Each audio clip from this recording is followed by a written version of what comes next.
you know what? One of my favourite things is actually bright white buttercream. Yeah, I must admit, it's great for obviously flowers that are known for their white petals, like a daisy, something like that.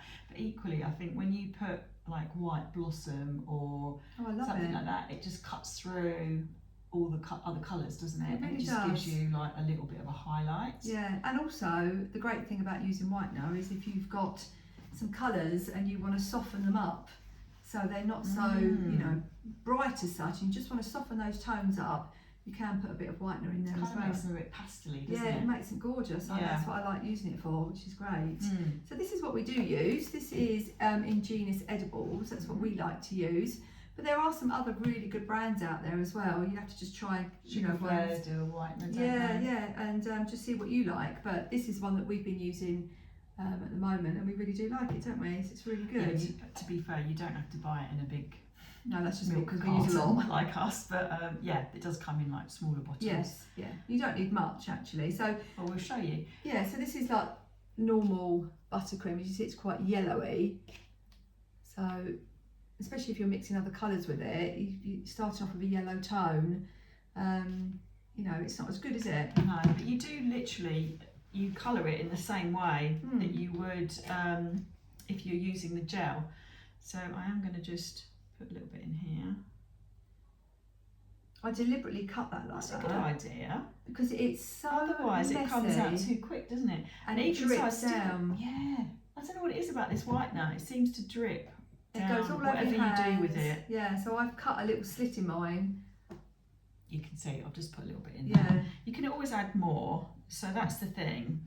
This is actually, it's a small bowl, but it's a deceptive amount of buttercream in here actually. It's a bit more than there looks. Yeah, it does. It's quite deep, isn't it? Yeah, it is. I'm going to actually probably need a little bit more.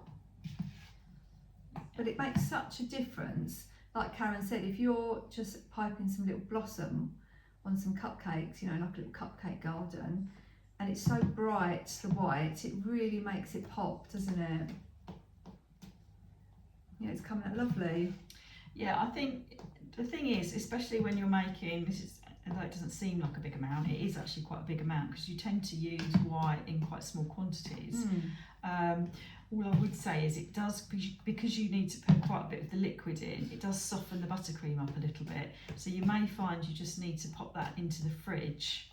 Do you think? Yeah, because you're stirring it as well so much. Yeah. But yes, then you just pop it back in the fridge. But you only need to pop it back in the fridge for a couple of minutes. And that little slit didn't work there. She's got quite a lot in there now. It's going to be lovely and white now. Right. Yeah. But yeah, so it does soften it up, doesn't it? A little bit, yeah. Yeah, but you just pop it back in the fridge, it'll be absolutely fine. Yeah, and don't forget about it in the fridge because that's another thing we tend to do. We get chatting and then the buttercream goes really hard.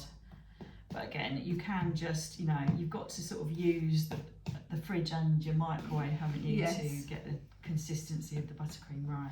But we've spoken about that in our other videos, so do go back and have a look to see what we've done. We're doing lots of tips and tricks that we do. That's why we're here, just to share those with you, so help it make you a bit easier for you. Yeah, so I think I'm trying to leave that little bit of yellow on the spoon so you can kind of see the difference. You can see that. It's come out lovely and white. Yeah, it's really good. I mean, obviously you can, you know, that's lovely actually now. I would put that in the fridge before I use it, just to sort of, just so it's not quite so soft. Yes. But actually that looks good. And remember, when you're making up these colours, you can store them wrapped in cling film in the fridge anyway when you've finished using them. And then I think our next video, we're going to go from white to the bold colours. So we're going to show you how you can really get those nice deep colours, which can sometimes be a little bit of a challenge. Yeah, so do have a look at our next video, because that's a good little tip, that is, because it's really hard to get dark colours, isn't it? Yeah, which actually has just made me remember another thing. If you want to make like blue, it's really good idea if you actually do make your buttercream white first, because if you start to try and mix a blue colour onto your natural coloured buttercream, it's very yellowy and the blue colour reacts with the yellow and it's very difficult to get the right shade. You end up with like too much yellow into the blue. So if you are trying to make blue, another good little tip is to actually take your buttercream to white first using a whitener, then you can add you might have various shades of blue colouring, and you might need to get different shades for whatever you're piping. That they'll be much more accurate and easy for you to achieve the right colour blue. Yeah, so we look forward to seeing you next week when we're going to be looking at some dark colours. Brilliant.